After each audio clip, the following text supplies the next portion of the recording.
ایک زمانے میں وسیع سوانہ جنگل میں ایک عقلمند اور شریف ہاتھی رہتا تھا۔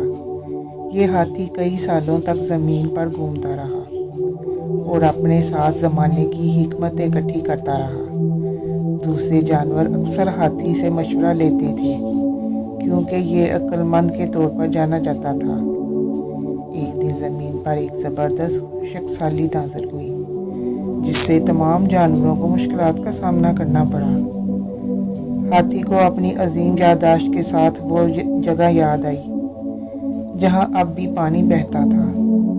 اس نے دوسرے جانوروں کو پیاس اور مایوسی سے بچاتے ہوئے اس نخلستان کی طرف لے گیا۔ جانوروں نے ہاتھی کو ایک ہیرو کے طور پر سراہا اور اس دن سے سب اس کی عزت کرتے تھے۔ ہاتھی کی مہربانی اور حکمت سوانہ میں امن اور خوشحالی لے کر آئی تھی، اور اس طرح ہاتھی کی شفقت اور قیادت کا افسانہ نسل در نسل چلتا رہا، کیونکہ ہاتھی کے دل میں تمام جانداروں کے لیے محبت کا جذبہ دھڑکتا تھا۔